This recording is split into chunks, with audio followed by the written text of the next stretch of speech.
I only went back home for a charger, but I found 102 people shouting, "Congratulations," in the backyard. A banner read, "He asked," she said yes. When I asked what was happening, my mother smiled. "It's your brother. He's engaged to Laura, my ex." Then she added, "We took out a €17,000 loan in your name. Consider it a gift." I said nothing. I froze the loan.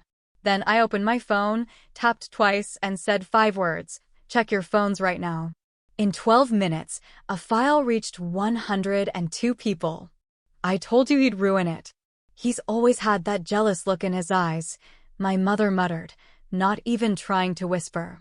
I was still standing there, the front door barely closed behind me, keys in hand, backpack slung over my shoulder, staring at my childhood garden, now covered in streamers, rented white chairs, a huge tent, and over 100 people applauding.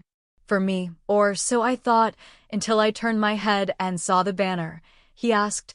She said yes, and just below it, a photo of Yvonne, my brother, on one knee, holding a ring in front of Laura. My ex, my real ex. Not a high school sweetheart, not a fleeting date, a real ex I lived with for 2 years, whom I thought I'd marry, with whom I ended things painfully. My mouth went dry. The cheap Bluetooth charger I had driven 25 minutes for suddenly seemed like a joke, as if I had walked onto a dream stage, naked and confused. Then my mother appeared beside me. She was smiling, radiant. Her voice, warm, fake, as always. "It's your brother. He's engaged to Laura." She said it as if I should applaud, as if this was something to laugh about later. I just looked at her. She leaned in, lowering her voice, more intimate, as if offering a gift. "Oh, and we took out a €17,000 loan in your name to cover the engagement party. Consider it our gift to them. From you." I didn't answer. I couldn't. Something inside my chest broke. It didn't make a sound, but I felt it, as if a part of me that had been bending too much for too long had finally given up. People kept applauding. Someone threw confetti. A woman I didn't know was taking selfies with Laura. Yvonne was laughing. Laura saw me and looked away. I didn't scream. I didn't throw anything. I didn't even walk forward. I just stood still. Then I reached into my pocket, unlocked my phone, tapped twice, and said 5 words, "Check your phones right now." 12 minutes later, each of the 102 guests had received a file. By the 15th minute, the garden fell silent. And that was just the beginning of the silence. I didn't even stay for the fireworks. I walked past the catering trays, the champagne tower, the slideshow of their love story projected near the shed. I passed through the crowd as people started checking their phones. First confused, then uneasy. I didn't run. There was no need. I had already done my part. Now it was their turn to tremble. The file I sent, a PDF. Simple title, "How I Lost a Fiancé and €17,000, a Cautionary Tale." Inside, screenshots. Messages between Yvonne and Laura while she was still dating me. Visum receipts. A spreadsheet with party expenses billed to my name. The loan agreement, even a voicemail from Laura saying he'll never know. He's too busy being useful. Useful. That's what I had been to this family. A function, a tool, not a person. You want the full story? Okay. This is how we got here. I was the eldest, the problem solver, the one for favors. When the water heater broke in my mother's house, I paid for it. When Yvonne crashed his car in his sophomore year of college, I co-signed the loan for the new one. When my father's business went under, I lent them €6,000 until the next month. That month never came. I never said no. Not once. They took it as a yes.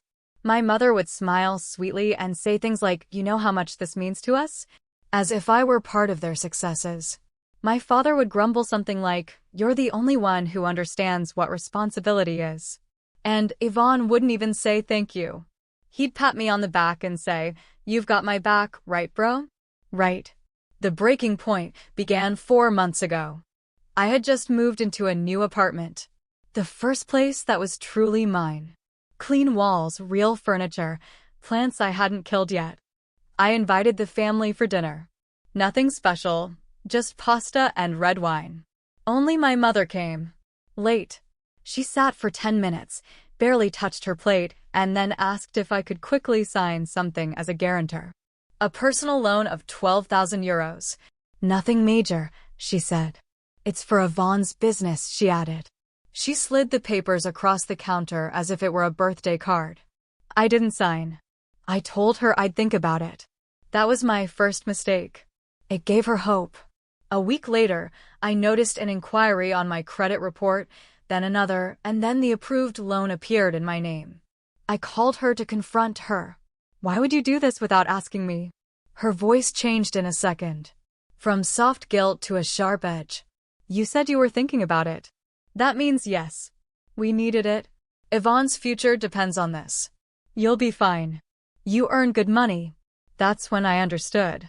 They didn't see it as theft. They saw it as redistribution. After that, I stopped answering their calls. I started investigating. I requested my full credit report. That's when I found the second loan, 17,000 euros for event planning services. The payment description said it all: engagement party, family home garden. I felt like I was going to vomit. I hadn't spoken to Laura in over a year. We ended things quietly. She said she needed space, that she wasn't ready, that it wasn't about me but the timing. It turned out it was about me, or rather, about Yvonne. I don't know how it started, and I don't care. What mattered were the dates on the messages. She texted him the day after she left our apartment. A week later, she was calling him darling. She didn't even block me. She just moved on, as if I were a sofa she no longer liked. And they all knew. The messages made it clear. My father had offered to help Yvonne buy the ring. My mother had invited Laura to Sunday dinners. My whole family had embraced my ex with open arms, while I was still blaming myself for not being enough. And the worst part, they were proud. Then came the Facebook post, 2 weeks before the party, a private album titled Big Day. Very soon. They didn't tag me, they didn't even block me, they simply forgot me. Photos of Yvonne's hand with the ring box, Laura laughing on the terrace. My mother in the background with the clipboard, and that smile only parties and betrayals bring out. The caption read, "When you know, you know." She's the perfect match for our Yvonne. I hadn't spoken to any of them for weeks, but I already knew what I had to do. I froze the loans. It took 2 days and a lawyer friend, Ignacio, but I managed to file the fraud reports. I sent the emails, collected every receipt I could find. Then I opened a folder I hadn't touched in months, Laura BC backups. I had saved our eCloud backup post-breakup. Not out of spite, out of meticulousness. Inside, voice notes, photos, location data, even entries from her diary written in Google Docs under her own name. She wrote, "He's sweet but boring. Too safe. Yvonne has fire. Yvonne makes me feel dangerous again." She wrote it while still using my Netflix account. That sentence went into the file. The day of the party, I parked 3 blocks away. I didn't even dress up, just jeans and a sweatshirt. I walked in through the back, like it was nothing, because for years, I had been part of all that. At first, they didn't realize I was there. Everyone was too busy raising their glasses. There was a cake with Yvonne and Laura, napkins with their initials, a photo booth. Then someone saw me. "Oh my God, you came." It was at that moment I saw the banner, the crowd, Yvonne on stage with a microphone and Laura wearing my mother's pearls. I stood motionless. Then my mother saw me and said the phrase that lit the fuse, "We took out a 17,000 euro loan in your name. Consider it a gift." Gift. She said it as if I were Santa Claus. So I opened the file, hit send, and everything came crashing down. Quickly. The consequences were immediate. Laura's boss was there. She left before the second page of the PDF finished loading. 3 of Yvonne's friends started arguing with him in the middle of the lawn. Aunt Beatrice pretended she hadn't seen anything. My father came running after me as I left through the side door. Do you think this little scene is going to destroy what they have? Do you think you're going to ruin their happiness? I didn't answer him. I just turned my head slightly and said, "You shouldn't have signed with my name." He grabbed my arm. I pulled out my phone. "If you touch me again, I'll be forced to call the authorities." He froze. Good. That night, the family WhatsApp group exploded.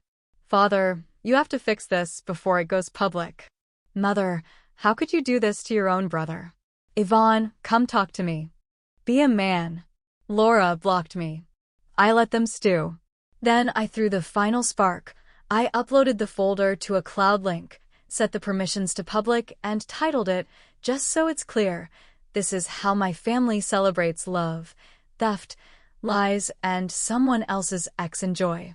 3 days after the garden ambush, I received a text message from my mother. "Just us, no drama. We just want to talk." She suggested dinner at their house, calmly. "Your father made steaks. Yvonne will be there. Laura, too. You owe them at least that." I owed them nothing, but I said yes. Not because I wanted to talk, but because I wanted to end it. I arrived 10 minutes early. The house looked the same, false peace. Warm lights in the windows, soft music in the background, laughter as if the last 3 days hadn't happened. Laura opened the door. She said nothing. Her mascara was smudged. Her forced smile faltered. She stepped aside without a word. The dining table was set for 6. My mother brought out the dishes as if it were Thanksgiving.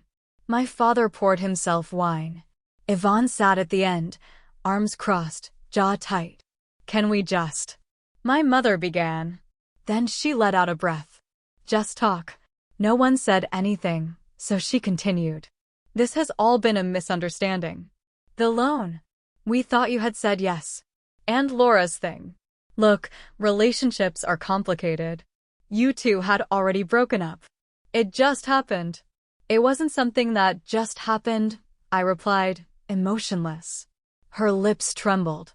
"We wanted to do something nice for Yvonne, for the family. We didn't want to hurt you." I nodded slowly. Then I reached into my backpack and pulled out the folder. It wasn't thick, but each sheet was a blow. I placed it in the center of the table. "What's that?" my father asked, already visibly annoyed. "The truth," I answered. I slid the first sheet towards them, a loan agreement, my name on the cover, the signature line blank, the one they had forged. Then, bank correspondence, email chains confirming the engagement party invoice, with Mother identified as the event coordinator and Yvonne as the payer on behalf of Alvaro. Then, a screenshot of Laura's Instagram DMs. "Yvonne is still paying for your car. You better propose to him before he grows a spine." Mother turned pale. Yvonne grabbed the sheet and read it silently. Then he threw it back as if it burned. "That's private," Laura muttered. "No," I said. "It's theft. It's deceit. It's all of you using my name, my money, my trust." "Okay," my father growled. "So, what do you want? Revenge? To humiliate us in front of everyone? You already did that." I didn't answer. "I want accountability." Then I dropped the photo. It was a security camera image from a bank branch. Father at the counter, handing over documents with my tax ID number. The date matched the loans. The form had my forged signature. His face twisted. "Are you spying on us now?" "I'm protecting myself," I retorted. "Something you taught me never to expect from family." And then came the final blow. I pulled out the letter. A notice from the credit bureau. Due to suspected identity theft, my father's access to all major credit institutions had been blocked. His score flagged, his ability to co-sign for anything eliminated. I placed it in front of him without a word. He didn't read it. He just looked at me, eyes burning. "You think this fixes anything?" he spat. "If you don't fix this, I'll—" A firm voice interrupted. We all turned. A new figure stood in the doorway. Tall, thin, familiar. Laura's ex-boyfriend, Sergio, walked in calmly, his own small folder in hand. "I hope I'm not interrupting anything," he said. "I just thought it was time someone else spoke." Yvonne stood up as if to fight. "Laura, Sergio whispered, "Leave." He ignored her. "Just to be clear," he said, opening his folder. "Laura was still living with me when she started texting him. And you too," he nodded at me, "telling you she needed space." He placed the printouts on the table. Dated and timed messages, side by side. The same day. Different men. The same lies. "She played you both," Sergio said. "But I've moved on. I don't need revenge. I just need to close this chapter." He turned to me. "She told me your family would cover everything because you always do. That they had trained you to say yes." Her exact words. And he left. The silence after he walked out was unbearable. Even the cutlery seemed ashamed. My mother tried one more time. "Honey, we can get through this. We just have to." I didn't interrupt. I stood up. "I'm not part of this anymore. Not the blame, not the debts, not the lies." Yvonne stood up too. "So that's it? You're walking away over a girl." I looked at him. "You mean my ex? The one you proposed to with money stolen in my name?" He said nothing. I leaned forward. "You deserve each other. All of you deserve this." And I walked towards the door. My father stood up. "Don't you dare turn your back on this family." I turned around. "I didn't," I said. "You turned your backs on me. I just finally noticed." I left, and this time, no one followed me. I walked into the kitchen of my apartment, silent, clean, untouched by anyone else's mess, and deleted every voicemail from the previous night.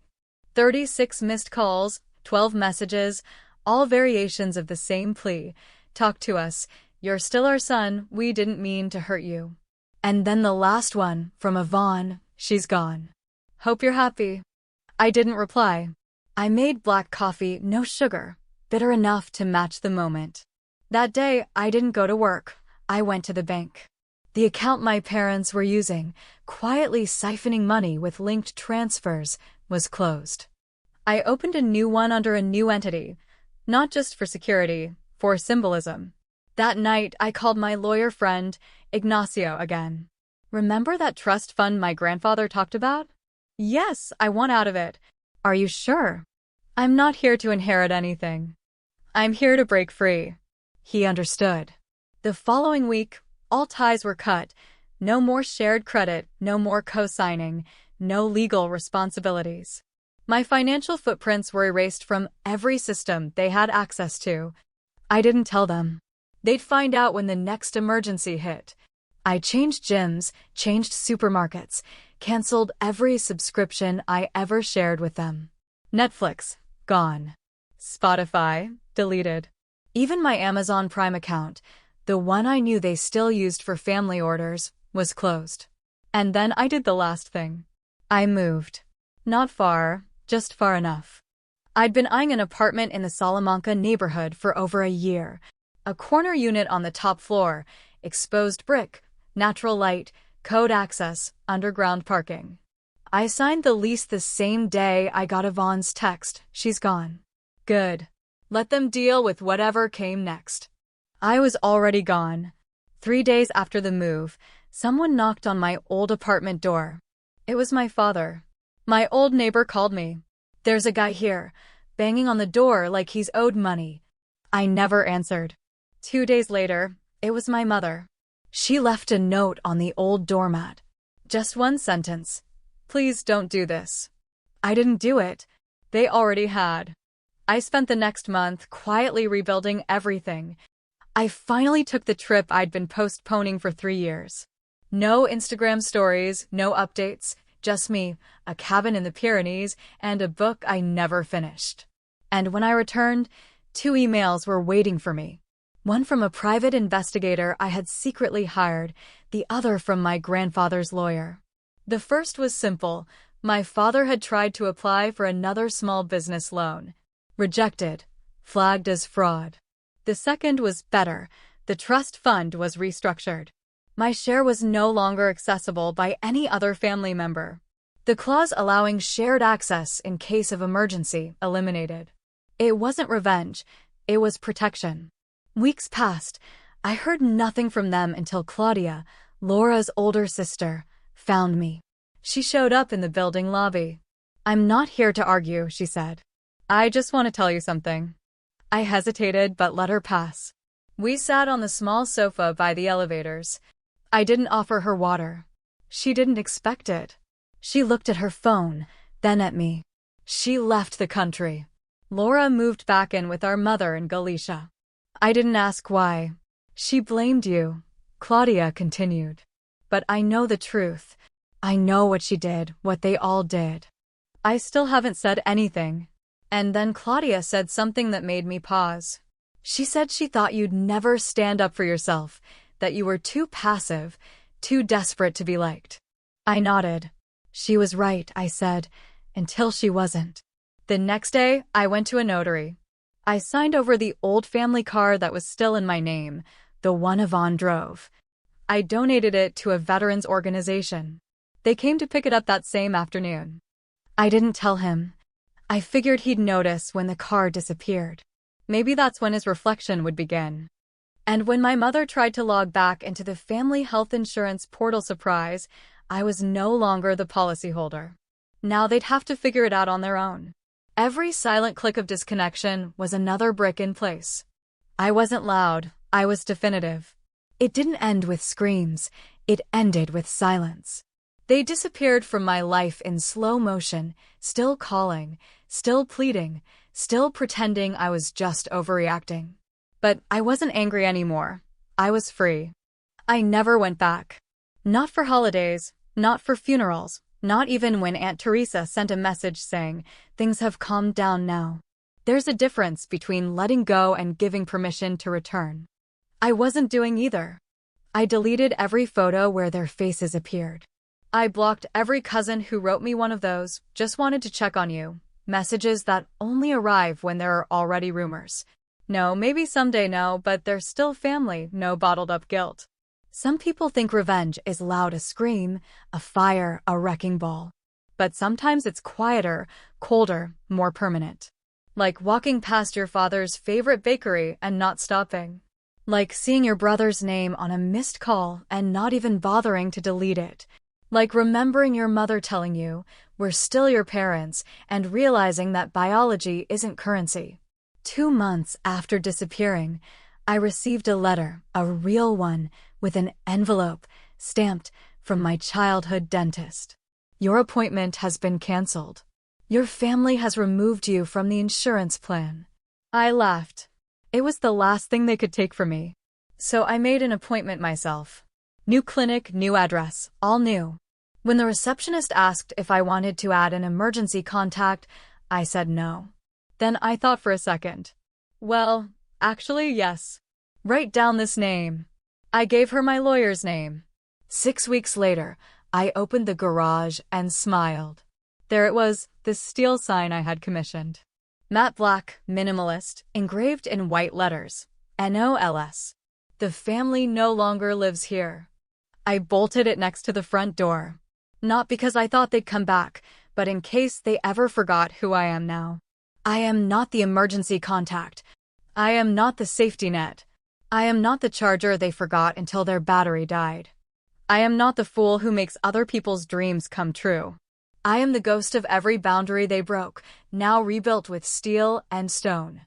And the next time they think about using my name, they better ask the bank first.